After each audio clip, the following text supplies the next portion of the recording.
Even a cursory glance at Gabby Roslin's Dayglow Instagram feed tells you everything you need to know about the effervescent 59-year-old's tortured state of mind.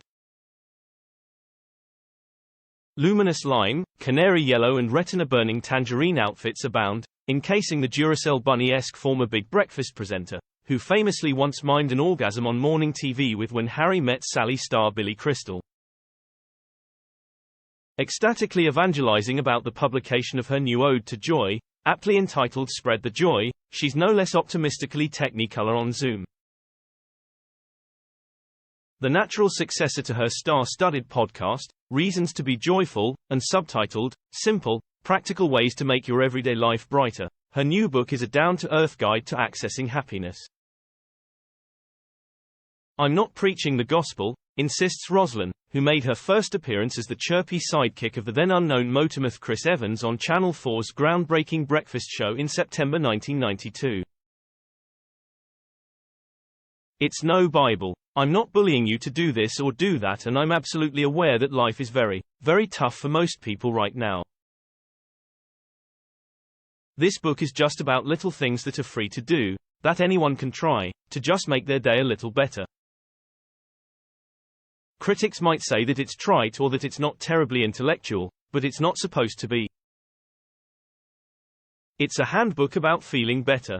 The book, inevitably colored pink, yellow and orange, features a eulogizing foreword, Gabby Roslin, essential for your 5 a day, by former Take That star Robbie Williams, who she's known for more than 4 decades. Robbie was a guest on my first TV show Motormouth when he was only 16, and we've been friends ever since, Roslin explains. I know his mum and dad and he's a really good lad, so I asked him to share a quick quote for the cover. I thought he'd come back with a couple of lines like Matt Haig or Zoe Ball or Judi Dench did, but I was totally blown away by what he wrote. It was so sweet of him. Whether Roslin's guide is more sweet than saccharine is up for debate, but it's undeniably uplifting, and even the grouchiest curmudgeon couldn't fail to be elevated by an hour in her glass-half-full company. So, what has sparked this relentless, unyielding positivity? My mum died when she was very young, says Roslin, who shares her 22-year-old daughter Libby with first husband, Colin Peel, and 16-year-old daughter, Amelie, with her second and current husband, David Osman. And when she died, I realized I was never going to apologize for enjoying life again, and it did make me feel better, but not different about life, as I'd always been happy about life since I was a child. It just meant I never had to apologize for being happy again. I love life and some horrible things have happened in my life, but I know that life is short, life is precious, and I know that any moment of joy is precious, so I want to make the most of it. Since leaving the Big Breakfast 27 years ago, Roslin has enjoyed a successfully eclectic career, from hosting Children in Need and The Terry and Gabby Show with broadcasting icon Terry Wogan, presenting radio shows on BBC Radio London and Radio 5, and even starring on the West End stage in When Harry Met Sally and Chicago. And pivotal to maintaining her positivity has been her policy of surrounding herself with similarly upbeat people. Chris Evans texted me last night and I love him, she continues. He's in a really good place. He's really happy. His wife Tash is gorgeous, and I absolutely adore him. As for Terry Wogan, he was unique. There was never anyone like Terry before Terry, and there will never be anyone like him again. He was just incredible and so naughty and cheeky too. He just made me laugh so much. The star has also been mindful to keep negativity at arm's length in a notoriously shallow and backstabbing industry. I think recognizing negativity and toxicity gets easier with age, and you can realize when there's negative people around that you don't want in your life, because it's about them, she sighs. It's not about you. They might not be very nice to you, but it's not about you. It's about the stuff that's in their world and in their life. If they're not interested and they just want to be nasty about other people, then I don't want to be around them, but I will always try and talk to them to find out what it is.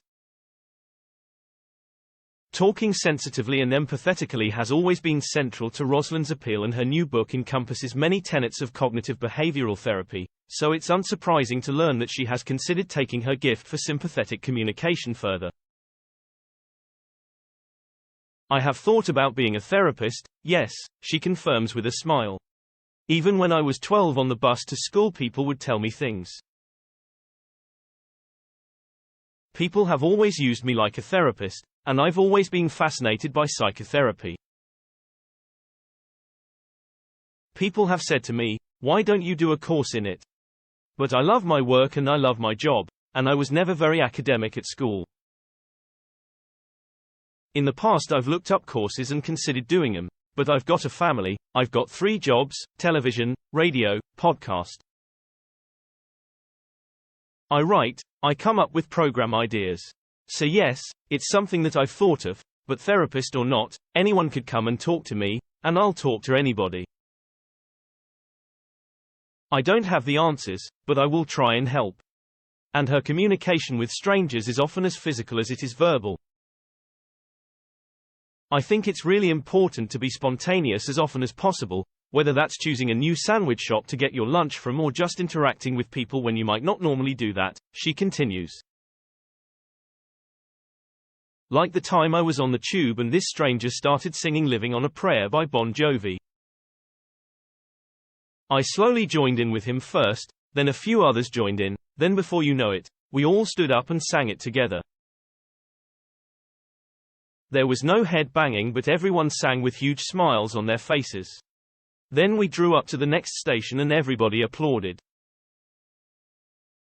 It was a moment of spontaneous joy. Rosalind is also partial to wishing fellow commuters good morning when she can. They're more reciprocal on the edge of London than the centre, she confirms, and whenever she's in the West End to catch a show, she makes a beeline for a road called Chitty Street. As soon as I'm on that street, I'll break into a chorus of Chitty Chitty Bang Bang, and without fail a random stranger will join me in song. On rare occasions she's also been known to attempt the Dick Van Dyke airborne ankle tap maneuver too, with varying results. I've done it with Bonnie Langford, who is a very dear friend of mine, and she's much better at it than me, but I'm improving. The central thread running through Rosalind's book, and indeed her life, is the power of positive mental attitude, and it's something that's been sorely tested in the last 18 months, following the deaths of 2 close friends. Former Big Breakfast colleague Paul O'Grady, in those days in his Lily Savage drag queen incarnation, died of a heart attack in March, and journalist and campaigner Deborah James died of colon cancer in June 2022. But both, insists Rosalind, lived life to the full to the very end. I saw Deborah just a couple of weeks before she died and she was in the garden, very weak at that stage, but she still had this zest for life, and Paul was the same, but that's why we just have to grab every moment. I've lost far too many people by the age of 40, so we need to just embrace life and emotions and reject repression. If you want to sing in the street, do it. If you want to cry, do it. If you want to jump for the sake of jumping, do it. It's about reconnecting with your imagination and rediscovering your inner child. Life is short, so let's make the most of it. Spread the Joy by Gabby Roslin, HarperCollins, £18.99, is out now.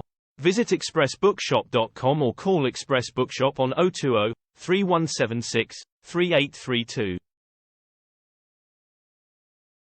Free UKPP on orders over £25.